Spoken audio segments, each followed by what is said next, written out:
Hello and welcome to Sex, Psychics, and Psychedelics, Discovering Inner Liberation. My name is BananaJane Garnett. I'm a licensed psychotherapist, a lover of freedom, and a relentless explorer of the mind. Please come join me on my journey in hot pursuit of inner illumination and liberation. For more about me, you can find me at the BananaJane on Instagram. Now let's dive in.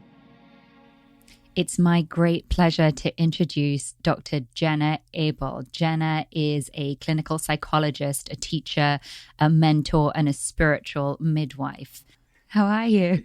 I'm great. It's good to actually get to see you in person. I know, we've only actually met face to face once. It was like a year ago. It's good though. I knew I liked you. You made a good impression. Well, you did as well. And you served also this amazing tea. Oh, that's right. When we had the tea. That's right. I was really showing off with my tea there, wasn't I? To the group of therapists, really trying to make an impression myself, I see. It worked. Good to know. Good to know. I know you're pretty much the busiest woman in our community. And by community, I mean sort of psychedelics, healers, therapists, the lot. And it's a great privilege to get a bit of your time. So seriously, thank you. I guess there are a lot of people who need to be healed out there, huh? It does seem that way. It does seem that way. Yeah. Well, look, let's get, I know you and I have got a lot to sort of share about because we're in the same field of work. And I really want to talk about the intersection of psychedelics, integration, EMDR and all that good stuff. But I'd love to get oriented first. So can you just tell us a little bit about who you are in the world of psychedelics and what you actually do? Wow, this could be like so many levels. I know. Who am I? Could you just tell me who you really, really are deep down inside, please? We're going to go in for a deep dive. That's right. So let's see. Well, I've been a psychologist for, I think I was licensed in 2013. So, I've had a private practice for the last however many years that is, 7 years, 8 years. Mm-hmm. And you're in Los Angeles, right? I'm in Los Angeles. Yeah. So what is my role in the world of psychedelics? Well, about 12 years ago, I think it was about 12 years ago, I'm pretty bad with timing, so bear with me on that. It was a while ago. I started to sit in my own ceremonies intentionally, right? So working with plant medicines. And was that ayahuasca? It was ayahuasca. Yeah. I had some experiences with some other medicines prior, but more recreational, I would say, although, I received a lot in those. But my intentional work really started about 12 years ago. And it was life-changing for me. It was also a lot of work. I'm really careful about kind of putting out this idea of a transformational fantasy. Right? I think a lot of what comes out right now and the articles, things people are reading, they come to it with this idea of, well, I can have this one experience and it will change everything, right? So I'm careful about that. So that really shifted everything for me. And again, it was continued work. And when you're saying work, do you mean work to kind of understand what happened, what you were experiencing in those ceremonies? Yeah. So it was, the going in, the preparing for the ceremony space, the being in the ceremony space, which can feel sometimes like a lot of work, the coming out. Now, how do I integrate this? Right. Sometimes it's, more active integration. Sometimes there's a passive integration that's happening, or a combination of those things. So I never, ever thought, oh, this is going to be something that I'm going to transition into, right? Or have some kind of specialty. It was more, wow, this is producing these profound changes in my own life. And what I started to notice is that as I was changing, the people who were coming to my practice were were showing up differently. Even the ones I'd been working with for years at that point started to talk about things that we'd never talked about, we'd never explored, right? And it became much more alive for me. Yeah, I can totally relate. I don't want to stop your flow, but I do want to just add something. I found it really fascinating as a therapist, because I was a kind of, I guess, more of a, I don't know, traditional therapist, psychotherapist doing depth work. And then I had my own parallel psychedelic track. I was starting to take ayahuasca and open the box. And I remember this experience after ayahuasca of sitting with a client, and it was a regular client, and feeling completely different in a sort of relational way with the client. And it was as if that client was that much closer to me. I felt like we were much closer. It felt much more real. It felt much more connected. I felt like, oh, my job is more simple than I had been thinking. This is really like, this person is my brother. This person is my, this person is me. We're all in this together. It's just a village, it's like, it was very, very, like profoundly orienting in terms of the help of, the work of helping another human being. Oh, yeah. Yes. And absolutely. Right. That makes it so much more present, alive, really being in the room in that way. And I think it's like that dissolving of boundaries. Of course, you're still upholding boundaries to uphold a frame, right, for the work. But there is a dissolving of boundaries, and it becomes, I think there's something that shifts with that inherent power structure that shows up when you have the therapist in the therapist chair, right? On the couch, right? And it became naturally much more collaborative, right? And egalitarian. And we're both two human beings in this room, right? So it was this beautiful natural shift that was happening. And then I had a lot of colleagues who were friends as well, who knew that I was doing my own work in this way, and they were having more and more, clients showing up asking questions, and so they were calling me for consultations and sometimes sending people my way. And so then it just really transitioned to, probably. Currently about 3/4 of my private practice are people who are working with these medicines, right?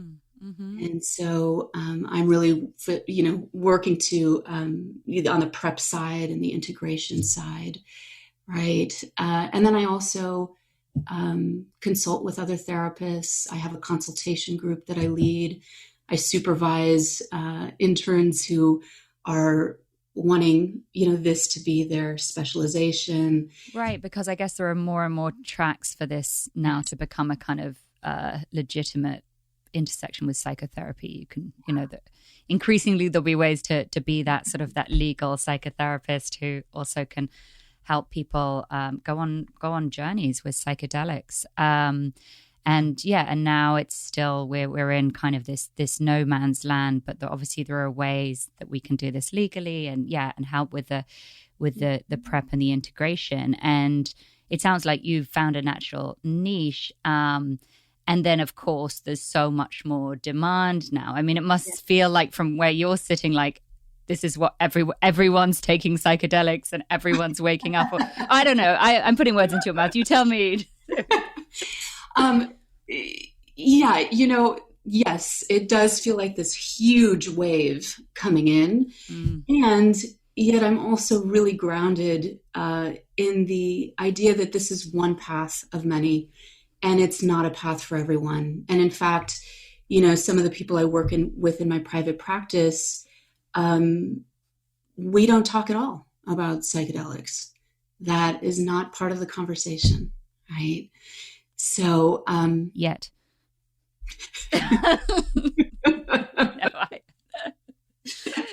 I'm just bringing in my own stuff here because sometimes I feel like I'm just bombarded with psychedelic conversations. And it's funny, when I spoke to my family in England about this podcast, I was like, I don't know if I should talk about psychedelics. I mean, isn't it like already just completely done? I mean, aren't we all bored to death of talking about psychedelics? They're like, over here, we don't talk about them that much, you know? Oh, yeah. And I think there's a lot of people who are really hungry for information, right? Yeah, I think so too. And so let's talk about that. I mean, what in general, what are people coming to you for help with? Well, yeah. So, I mean, I think I have a lot of people who come to me because they're feeling stuck, they're feeling blocked. There's a sense that there's something else, but they can't quite get there, and they don't know what's kind of in the way of that. I have a lot of people I work with that come with history of trauma, developmental trauma, attachment wounding, relational issues. I have people coming who are experiencing existential crisis. I think there's a lot of that, especially right now, you know. Yeah. And then I have people who are coming because they want to experience spiritual growth. Yeah. It feels like psychedelics are kind of a shoe-in terms of sort of accelerating experiences of spiritual connection, experiences of awe, mystical experiences, being able to reach that much further, you know, if you're in existential crisis, being able to reach that much further, starting to think in a way that feels more heart-centered. I mean, there are so many wonderful things about it. And I think for me as a clinician, I feel where I get most kind of concerned is when it comes to sort of the trauma aspect. I think that, you know, psychedelics are a wonderful key because so often they get, you know, we get taken straight into our shadows. We get taken straight into our unfinished business, the child parts of us that experience trauma that we've sort of buried or tried to bury, put to one side because, you know, why kind of carry this amount of pain with us? And yet we do on a repressed level. So I guess, what concerns me is sort of the dives into the traumatic material, particularly that sort of like early attachment trauma in situations that might not be safe. Like, you know, group ayahuasca experiences are fucking wild. I mean, I think back to my early days where I didn't know better. I just wanted to have the experience. And so I just went to some like crazy random gatherings. And then also like as an empath, as a sensitive person, then you're soaking up all this other crazy energy that's being released and there's no real follow-up on the other side of it. And I don't know. I just feel like, you know, stirring the pot can be so great, and it has to happen if you really want to make sort of progress in terms of personal development. And yet, you know, we really need good containers for this. I mean, the container is such a key, right? And I'm sure you've seen this. I've had so many people who've gone to ayahuasca ceremonies, and I, like you, was like, oh, okay, that's all right. I have no idea what to ask. I have no idea who I'm sitting with. I have no idea what this is. I'll just show up, right? And it's such a potent experience. I mean, ayahuasca, what it's translated as the vine of death. And I didn't know that. and it's all about, it's about dismemberment. Right. And so what do you mean dismemberment? Dismemberment, the breaking apart of everything. Right. So we can have these experiences where everything we thought we knew we are around us gets completely dismembered, torn down. Right. Mm-hmm.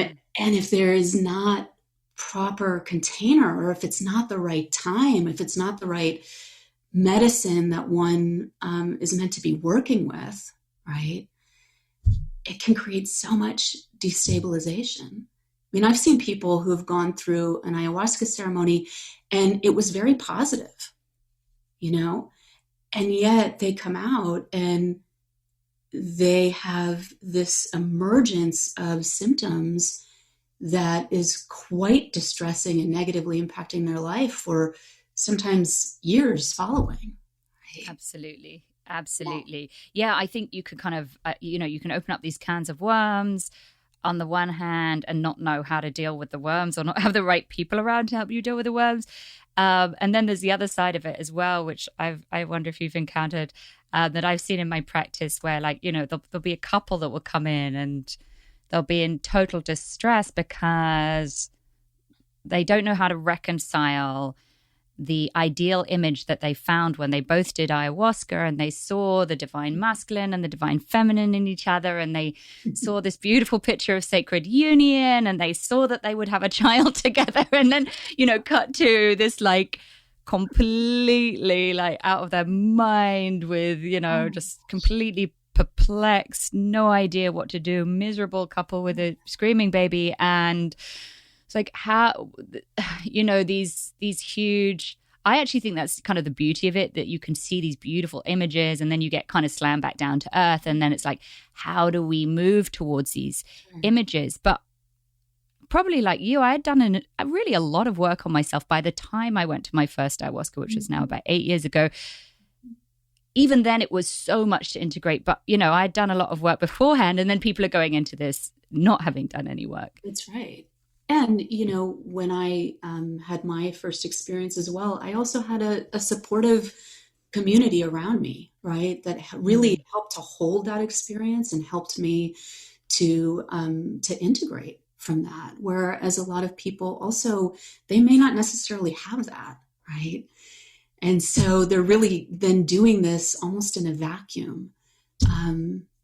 So yeah, there are so many amazing things that can come from it, and there is also this other side that doesn't get talked about as much. I'm really glad that we are talking about it, and I'd love to talk a bit more sort of nitty gritty about what your, what service do you provide to really help people through this, the arc of kind of, deciding to do it, and then integration post. Yeah. So, I'll talk about maybe some key elements that I typically am going to incorporate with anyone who comes my way. Firstly, I'm going to try and get a good sense of what is calling them to this type of work. I will typically do like a thorough intake, right? So history gathering and really looking at intentions, goals, what kind of support structure they have in place, what kind of work have they done prior, right? And so based on that, I'll have a good idea. Is this something that it could be something really valuable for this person? Are there things that are clearly contraindicated with this type of work? Like maybe there's a medical issue, or maybe there's just a real lack of a support system, or they're in a place where, going and sitting in an ayahuasca ceremony for a weekend would really not be a good idea. And so I'm really, I'm really honest with people about what I'm seeing, what I'm sensing. And do you guide in terms of, because obviously now there's all this information floating around, and probably some accurate, some not, about what's good for what, some people believe that, MDMA is the ticket for healing trauma. Other people would say, psilocybin. Now we've got ketamine, which is, more of a legal modality or more accepted. I don't know. I think there's so many different avenues. Do you guide people on that? How do you navigate that when people are saying, I'm thinking about this and I'm thinking about that? Yeah, that's a great question. Well, I do want to know, what are they thinking about, and what's drawing them to that particular medicine, right? Sometimes people are drawn to something because they already have a relationship with it. Maybe they've had some recreational experiences, right, with psilocybin. So in that sense, I will talk to people about the different medicines, and really, if they're feeling strongly about one, but my sense is I don't know if that's going to be the best one for you initially, right? I'm going to talk about it with them. Yeah, absolutely. And then there's the question of, whether or not the client is on antidepressants. I mean, when people come to me to ask about this, I'm like, yeah, I guess there is a world of intersection in terms of people on antidepressants starting to take psychedelics, or even take psychedelics in order to titrate off their medications. But because I am not qualified really to talk about that, I usually just refer them to a guy I know who actually helps have these conversations. So yeah, I guess it's sort of case management overview, being able to find the right people who are the right experts to fill in those gaps. And really trying to also, like you're saying, stay in our lane. Stay in our lane. Exactly. Because our lane is naturally broadening, like we've discussed before, because when we broaden, our lane broadens, and yet still it's just a fucking lane. So yeah, I'm with you. Yeah. I'll refer out. But I have a lot of people that I work with who are on medications and are, working with microdosing protocols. Yes. Right? Yeah. Have you seen people have success with that? I've seen quite a few people have success with that. I feel like that really is one of the most exciting advancements in the psychedelic sort of renaissance is microdosing. I feel like that's where our sophistication is growing. And I don't know, I think antidepressants are a wonderful miracle for many people, but I also think they're way over prescribed. I mean, a lot of the teenagers these days expect to be, my teen's been like, why won't you give me something? I'm like, you're fine. She's like, just give me something. I'm like, I know, we all want something. I'm like, you give me something. Okay. But yeah. I mean, we're a very, very, we're a pill popping people, and there's a reason for that, because there's suffering and we want to alleviate suffering. And I think, to reach for something, whatever it is the most natural thing in the world. And my hope is this process and this conversation just brings more consciousness and more empathy to it, because, we're all just trying to feel better and get along. I mean, it's not rocket science in that respect. We all want to feel better, and we have different opinions about how that can be achieved. Okay, sorry, I'm getting away from the question, which is your just to get a sense of how you prep and how you integrate. So, the other thing, of course, I'm going to talk about harm reduction, psychoeducation, things like that. But if it feels like somebody's a good fit for the work, then I'll start to do some resourcing with them, right? And resourcing is a part. Tell us what that is. I know what it is, and I love it. Tell us. Yeah. So I'm trained in attachment-focused EMDR. So that's a modality that I use quite often, both in the prep and integration work and also in private practice work. So it would be helpful for me just to say a little bit about what EMDR is. Yeah, please, just if you could just do all the 101 descriptions. Sorry, heavy lifting over to you right now. I will take this on. So EMDR, which stands for eye movement desensitization and reprocessing, is it's a really powerful and effective therapy for trauma treatment. And so in EMDR, we're using this kind of bilateral stimulation, which could be eye movements, your eyes moving right, left, tones in the ears, right?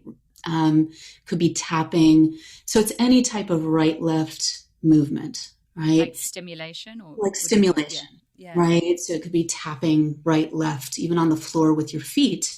And so we're using this kind of bilateral stimulation along with this comprehensive approach that can help people release and process, right? Feelings, body sensations, restrictive beliefs, disturbing images, information that's really gotten stuck as a result of trauma, right? In the body, in the nervous system.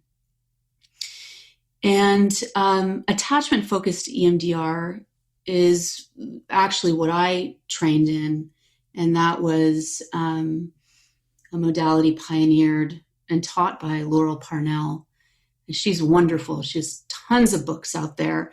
She actually has a book, I think, called Resource Tapping. So a lot of what I use in terms of resourcing, one can find in that book. And you don't need to be trained in EMDR to do resourcing. It's a very gentle way. And what is resourcing? Yeah, so resourcing is really helping people to identify certain things that when they connect into this, it can really create a sense of peace. It can create a sense of nurturing in their nervous system. It can have a calming effect, right? So when we're resourcing with somebody, we're really looking for those types of qualities, right? If something negative is coming up, we'll stop and we'll see what's going on. And what do we need to do? So, a huge value in this is it really grows the client's confidence in being able to begin to self-regulate, right? They have these resources that they can go to, and they feel, right, this shift in their nervous system.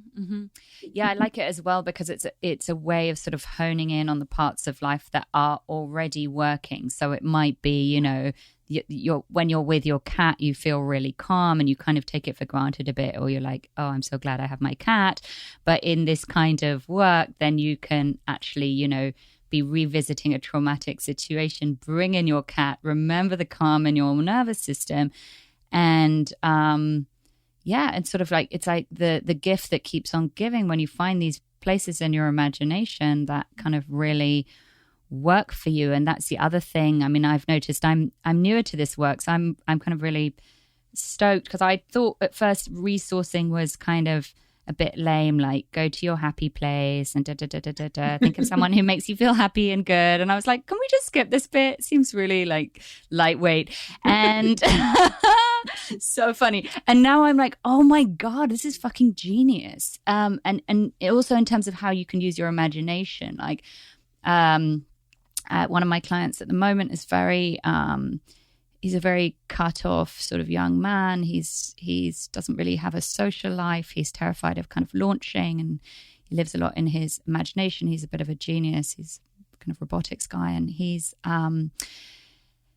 he can't immediately access resources, but he can kind of cobble together imaginary figures who could come in, like if he revisits the chronic bullying that he suffered, he can kind of imagine bringing in this kind of bionic character and then connect with emotions like rage and power that were kind of sublimated just to fucking survive. And so, I mean, I think resourcing is amazing. It's like either identifying things that are already working for you in your life or imagining things.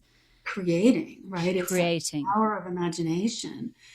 Because, our bodies don't know if, our brains don't know, are we imagining it or is it really happening?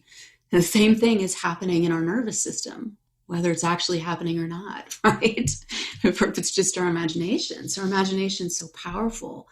It also gives a lot of information. I've had people in the preparation, right, where we're beginning to have them connect into resources, right? So it might be having them connect into nurturing figures. And they've come in and let me know, oh, my childhood was great. I'm really close with everyone in my family. And then you have them try to come up with a nurturing figure and there's like nothing. And it really opens people up to, wow, I didn't even realize this was actually lacking, right? Yes, so true. And the categories as I remember them, at least in the training, are you're looking for nurturing figures, protective figures, wise figures. Yeah. And then there was one about place, right? A peaceful place. So those are the basics. But when I'm looking at helping prepare people for this type of work, we're going to run through those basics. I may also do some resourcing where we're doing some shamanic journeying to meet a body protector. Ooh, how do you do that? As an animal. Yeah, I like that. Oh, you got your model. Yes. Right? So you guide them through a visualization? Yeah, guide them through a visualization to meet their body protector. So we're really developing the team so that when they come into the experience, right, the intensive, whatever journey they're doing in that way, there's a sense of feeling bolstered by this team that's around there that can come in and support if they want them to, right? It's a team of their choosing, right? So love that. It's really powerful. And then the other way, we can resource on, I'll do this one a lot where I'm having them think about a time in their life where they had to really let go. They had to surrender, right? And I'll have them talk about it while they're tapping right, left, right? Using that bilateral stimulation and really honing in on what was necessary, what allowed them to let go, right? And so this is also a way of preparing for coming into a journey where you're letting go. Part of the work is being able to let go and really open and receive, right? Absolutely. Yeah. It's amazing, all that preparation work. And I think it makes a difference. It's so great that it makes such a difference. Yeah. People talk about it, right? Where they've done the kind of ceremonies where they just show up and there's really not a container for it versus, having this container and feeling so held on either end of this experience. Yeah, I think it's so great that then they can come back to you. It's as you were talking, and I was thinking about this great process in EMDR of building a dream team and how well that works in terms of preparation for psychedelic experience or any kind of deep dive. I was just, going off on a fantasy of maybe we can, replicate this. Maybe we can turn this into, a VR experience or something, which is, I love that idea. It'd be so fun. Let's do it. So, okay. So that's our next plan. So I knew this was going to happen. We were going to create more work for ourselves. Every time I speak to you, that happens. It does keep coming up. Yeah. So there. I think it's a high class problem. So we'll do that for sure. But there is something about that one. Back to attachment. The one-on-one, you're seeing people, as am I, get into very, very vulnerable states, and trust and connection is so important because we become surrogates. Yes. We become the people who were not there when the bad thing happened or could not show up when the bad thing happened. Mm-hmm. It's not that we're so great. We're just someone who can be there and be loving and be non-judgmental and pay attention. So there's the reparative piece, right, that comes through that client-therapist relationship, right, which is also it's a huge part of the attachment repair. Right? It is, exactly. And that's, now I'm worrying again, but this also concerns me, Jenna, which is that, share with me your concern. Tell me you're worried. The worry wart just is all over this psychedelic stuff. I'm like, I love it, but it worries me. I love it, but it worries me. It worries me because some of these medicines, let's talk about, for example, 5-MeO-DMT, which is a very, very strong melt of an experience. People call it the caviar of ayahuasca, and it's a 10-minute total blast off into, I don't know, the next dimension. Very, very spiritual, very incredible medicine. But it melts you. The last time I did it, I became a baby again. I re-experienced being a baby. And that was actually a mixed experience, but excruciatingly vulnerable. And oh man, I was glad that I really trusted the guy that I did it with. Yeah.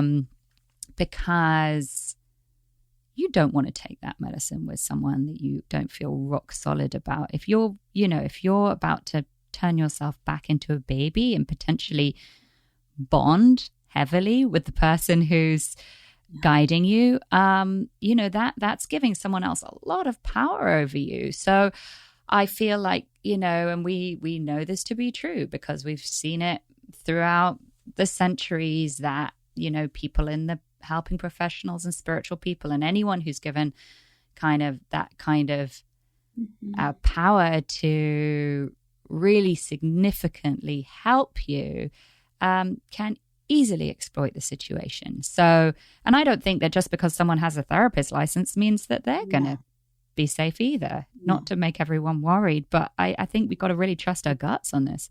Yes. I mean, I'm so glad you bring this up. And really, I feel like we could talk about it for hours. Yeah. We could go into with it. But because we're talking about EMDR as well, I'll just bring up this kind of parallel process, right? Where there are so many therapists who have attended a weekend EMDR training. And then they go out and they say, I use EMDR. And so they're using this power tool, that they trained on for a weekend. And it's actually dysregulating people. It's destabilizing people. People are going and saying, well, I tried EMDR and it was horrible and I never want to do it again. I've heard that a lot. Yeah. Yeah. Now, I have to also own, when I was new and more green with EMDR, I had a couple sessions where they didn't go so well because I didn't quite know what I was doing, but I was in supervision, I was in consultation. And so I had that support to help then, repair what happened in those sessions. But a lot of people are getting blown out or blasted out by people who are not trained really, and don't have their own container around the work. Same thing is happening with, people who are calling themselves psychedelic facilitators, right? So this is where I talk a lot with people about questions to ask the person that you're going to be sitting with. Oh, tell us some of those. That sounds helpful. Yeah. I think it's really important to ask them, how long have they been doing this? What got them into doing this? What kind of training have they had? How would they describe the mentorship that they received? How do they view the work with the medicines, right? For example, there's a lot of people saying, I work with plant spirit. I work with plant spirit. And they don't work with plant spirit. They work with the plant body. And it's all about, this is a tool, right? I'm going to give you a dosage. It's about ingesting, right?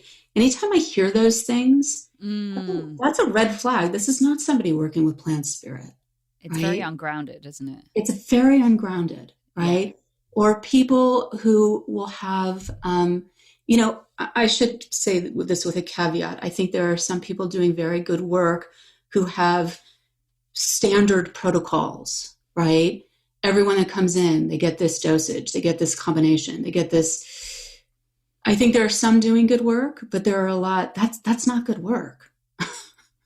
Right, because it's an art, not a science, because we're talking about people and everyone's different. That's right. Yeah. That's right. You give somebody one dosage, it's going to blow them out. Yeah, so, and this is where some of the new models are going to be tricky. The sort of psilocybin gas station type models that we're talking about. Yes. I think it's helping to train our clients on what to look for, what to ask, what are red flags. Right. Yes, and that there's ultimately no greater authority than you. I mean, it's embarrassing, but it took me years to speak up again about my own sensitivity to medicine in general. So I do not need as strong a dose as most people. Yes.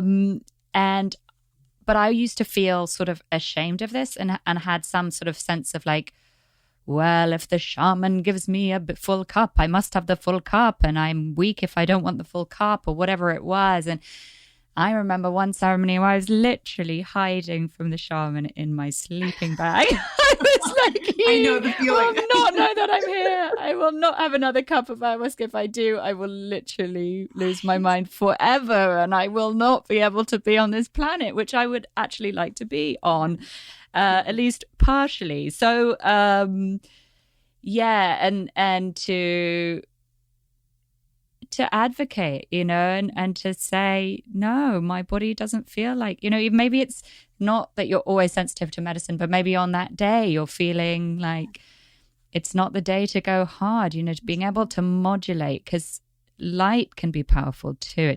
You don't have to whack yourself over the head and send yourself into outer space. Oh, I'm sorry. No, you go. I'm done. Yeah, you go. No, I love that. I think so many people can relate to what you're saying, because there is this perception out there.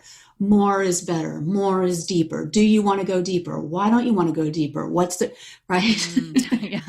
And what's wrong with you? Yeah. This idea of really helping people to feel agency, right? Yeah. This is collaborative, that this is about them tuning into their body, right? And right, exactly. And being able to say what you want.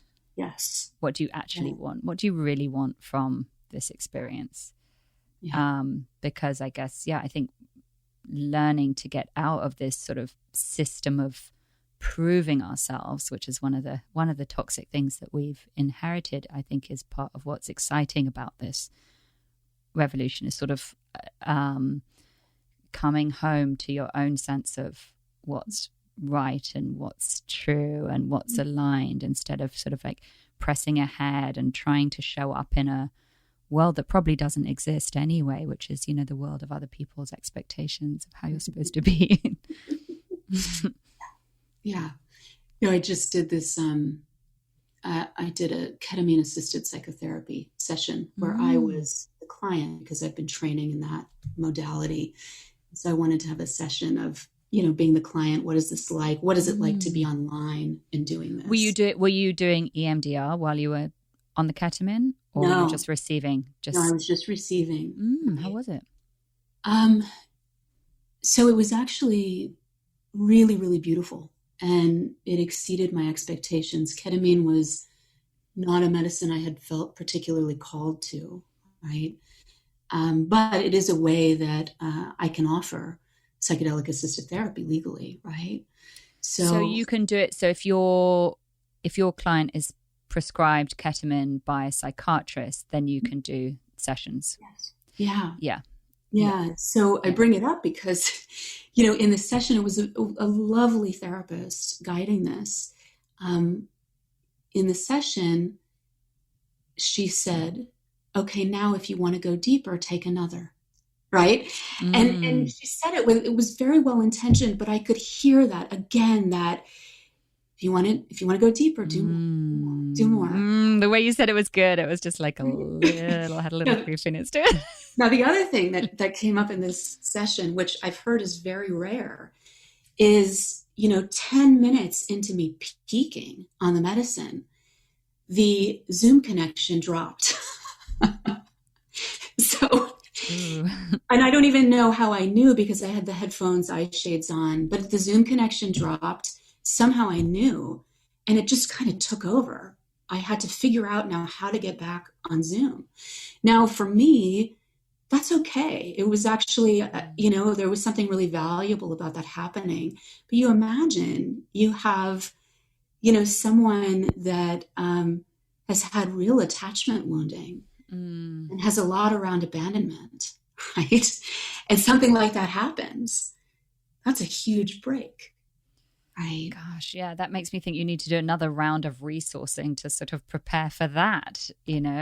Everything needs prep around the edges. Yes, especially with, there is this work. I think medicinal cannabis journeys are happening online now as well, right? So it's this interesting component when we now add this, technology. Right, we're adding psychedelics and technology pretty much at the same time, because it's only really been in the last year that we've like the mental health workers en masse are online. I mean, my business has changed. I no longer have to live where I lived. I don't need to, that's huge. And then you add this, you've got a lot of variables going on. But yeah, on the ketamine piece, I wanted to add, I'm really curious about your experience and how obviously ketamine can be used in so many different kinds of doses for so many different kinds of things. But I've been doing EMDR with a client who takes ketamine lozenges before EMDR sessions. We'll do this every other week. So every other week we do a session, and then in the intervening weeks we do a kind of integration, but we're still working within the 50-minute session, which I can't believe. But it's been so, with this particular client who has complex trauma, it's been very hard to get into, to revisit the worst stuff that happened for very good reason. Yeah. And what even with EMDR, even with the resourcing, what the ketamine has done has just sort of brought down that level of sort of automatic anxiety. It's almost like, when we revisit these places, like everything's surrounded in barbed wire and it's like you're bumping against it all the time. So it's really hard to stay in the memory or in the process of the emotion that hasn't been sort of released back into the system. So the ketamine has it's sort of really helped bring that anxiety down and allowed us to get the work done, stay with the memory and just clear it. I mean, it's been a game changer. So I don't know if it's for everyone and I'm new to it, but it seems really, really cool. I've been wondering about that piece because, and I would assume, but I don't want to assume. Yeah. with something like that, you're working with a lower dose. I think it's much lower than the one that you had. It's definitely it's non-psychoactive. It's more just like a relaxant. It's kind of a relaxant. So some of the defenses can relax a little bit, right? I really get that could be very powerful for some people.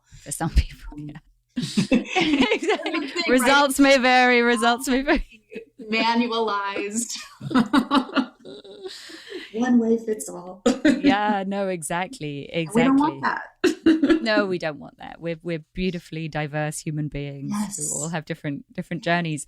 All right. So just to go back to I've got a sense of the prep part of the process with you and the resourcing and how much care you take to make people feel kind of like they are that they have agency in the process. It's their journey. You're not the shaman telling them what to do.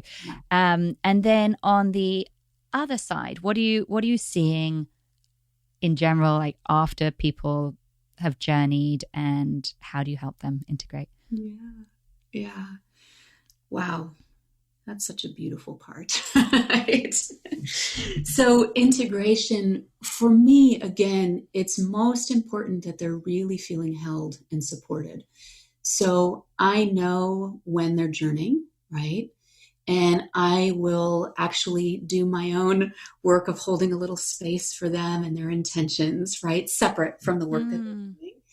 And then they know they can reach out to me at any time after. If I don't hear from them the night of, I'll connect with them the morning after, just to see, is there anything they want to connect on, anything they need support around, anything they want to share? How are they feeling physically, right? Because a lot of times, it's really normal to go through this contraction afterward. So I think it's so important that people feel supported as they're going through that contraction, because people can, have this really expansive opening experience, downloads, insights, all sorts of things. And then they go into the contraction. So now they're feeling headache, yucky, right? Some say like really exhausted or hungover. And if they're not supported through that, they can think, well, nothing really happened then. It just, something happened there, but, I'm just going to go back to how everything typically is. So I like to offer a lot of support during that time, and they know they can connect with me at any time. And then in the integration sessions, it's actually a lot of what happens in the prep, in that, they come out of a journey. And for many, like this is an example, a young man who was feeling really, really stuck in a lot of ways, and kind of had a sense there was something going on, but couldn't pinpoint what was happening for him.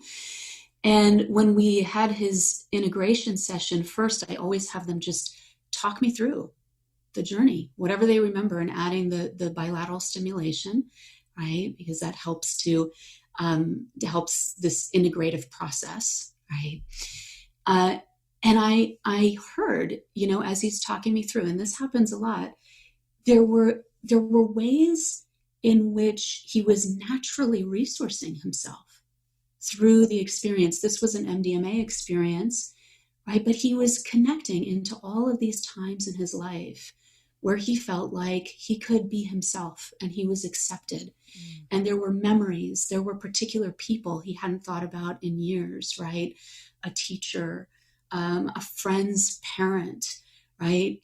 And so it was this beautiful, none of the resources that came up when we were initially doing the prep, right?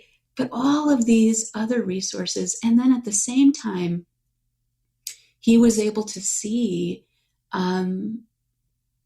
the attachment wounding in his own family of origin, how everyone was physically present, but no one was emotionally present, and how alone he felt, and how he felt like he had to act. There were certain things that were okay, right? In the family system, certain messaging. So it was this beautiful experience of him going into these painful memories, experiencing the feelings associated with that, and then this moment of a resourcing experience, and then moving back into the pain, and then another resourcing, right? Like, yes. That's that inner healing intelligence. Absolutely. Don't you find you just notice that pattern more and more? I see it as the figure 8, where you go into the pain and then out into the beauty, or it's just modulation. Yeah.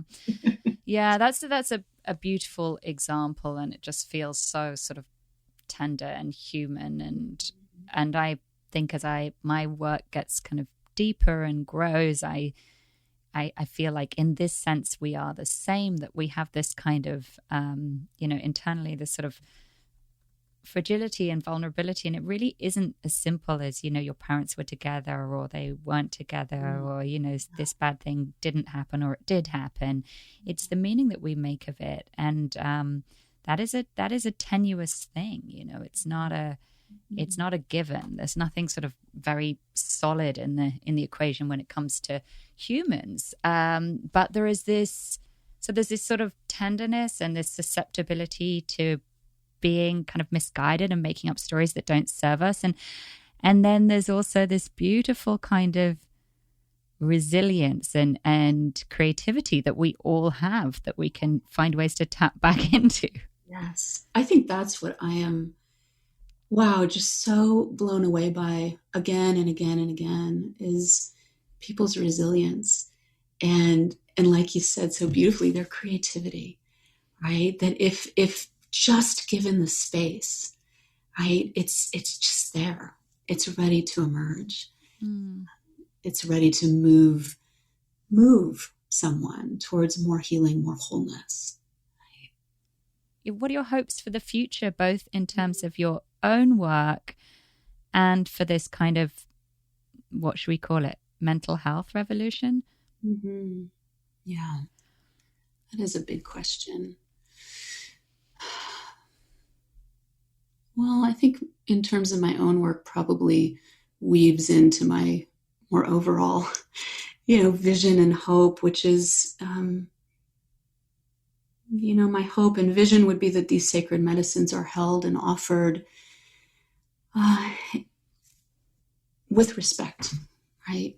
And integrity, and that they become more accessible through legalization, through being made available to people who are in underserved communities or marginalized communities, through, good training and training of BIPOC facilitators. There is a lot emerging around this. And so seeing BIPOC in positions of leadership, I think, is really, really crucial. Right? So I really want to support that. I think it's important that there's a multimodal approach to this, and it doesn't get co-opted by one particular modality, right? We've got the medical model, the psychological model, the shamanic, the indigenous models, right? I think it needs to be multimodal. I think this way of working offers a gateway for potent individual and collective healing at a time of really great collective suffering. Right? Yeah. And I personally believe that we're headed towards an evolutionary leap. And in order for that to happen, we have to endure old, outdated systems and structures and beliefs and conditioning breaking down.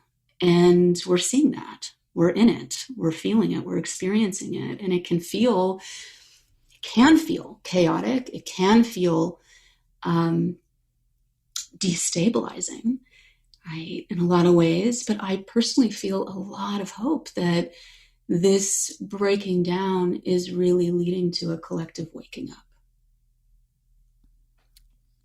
I completely agree with you. I think, endurance is a great word to flag in terms of the collective breaking down. And my dream is that we learn in this sort of interim period before the next evolution fully kicks in to sort of surf the broken pieces together joyfully.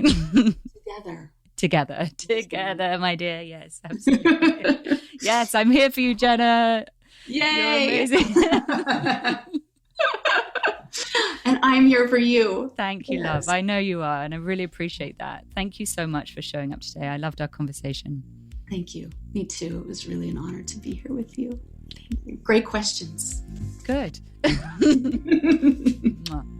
Bye, darling.